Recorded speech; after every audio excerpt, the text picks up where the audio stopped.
Mr. Bear, I've tried telling you this 100 times. You have to love yourself before anyone else will love you. Do you have it in you? Look deep. Look in here, Mr. Bear. Is that something you're capable of? Good. Then we can finally start to move forward and get through this difficult time, okay, bud? I'll be here for you. I love you, okay? Now let's get... Oh my god, Mr. Bear, they were watching the whole time. What are we gonna do? Let's distract them with 7 common modi di dire, and we're gonna do it in English. Of course, you only speak English, and it's also English week here on Bringlese. Every video I'm making this week is in English.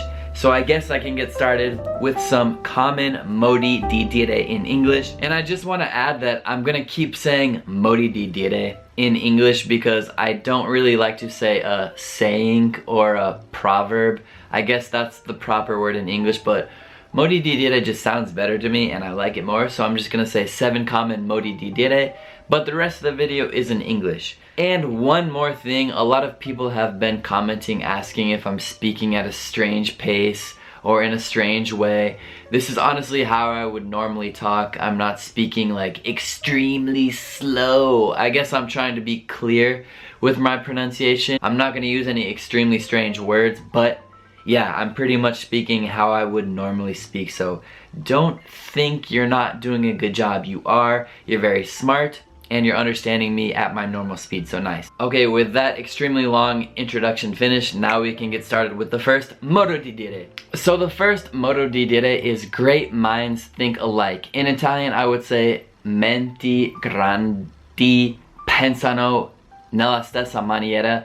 So if I think of something very smart and then my friend says he thought about the same thing, I could look at him and say, great minds think alike. Really, anytime you and another person share an idea, you could say, great minds think alike. It just means maybe if we both thought about this thing, great minds think alike, and we would think about this, so we are great. So great minds think alike is the first. The second is also very common, and it's better safe than sorry. Better safe than sorry is when maybe you double check something almost in an unnecessary way just to double check and make sure that everything's okay, and you can say, you know what, better safe than sorry. If you're doing something maybe out of the way just to be sure about something, just to be sure that there's no risk, you can say better safe than sorry.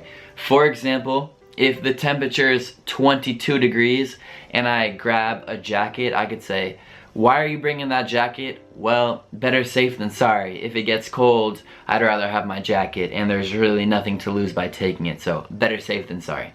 Number 3 is another modo di dire that you'll hear very often, and it's a picture is worth 1,000 words, which is pretty straightforward in its meaning. A picture is worth 1,000 words. So rather than reading something very long, if you just see the picture, it can be stronger, it can have more emotion, it can be more detailed, you can get the full idea more. Something maybe worth 1,000 written words. We say a picture is worth 1,000 words. So how many words is a video worth? We'll never know.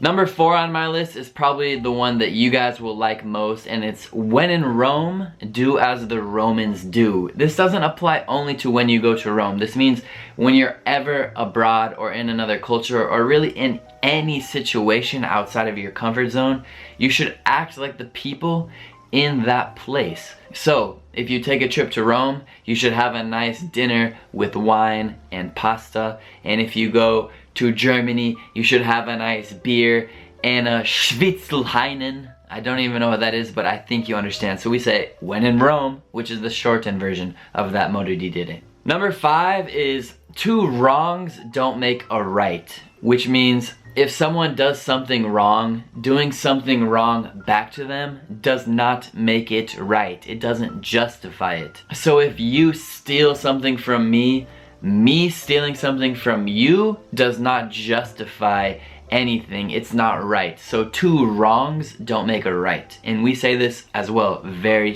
spesso, very often in English. Number 6 is the more the merrier. This means the more people come and the more people there are, the happier and the more fun something will be. Usually a party or a get-together, some sort of reunion. For example, at Christmas you could say, the more the merrier. Can I invite my friends? Yeah, the more the merrier. That means the more people that come, the better the time will be.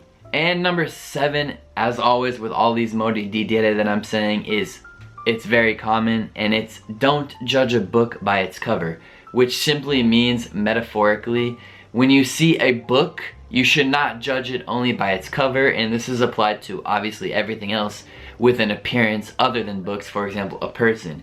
If you see a person and they seem very strange or even very beautiful, you shouldn't necessarily judge the character of that person by their appearance. So don't judge a book by its cover means don't judge something just based on the first impression and its appearance. You should get to know something better before you judge it. Mr. Bear, I think we distracted them. When this video ends, we can go back to our discussion. I know you're still feeling pretty down, and I'm sorry about that. But guys, I hope you're enjoying English week. I hope you're learning something as always. If you're learning something, you can even comment, I'm learning, or something vague along those lines.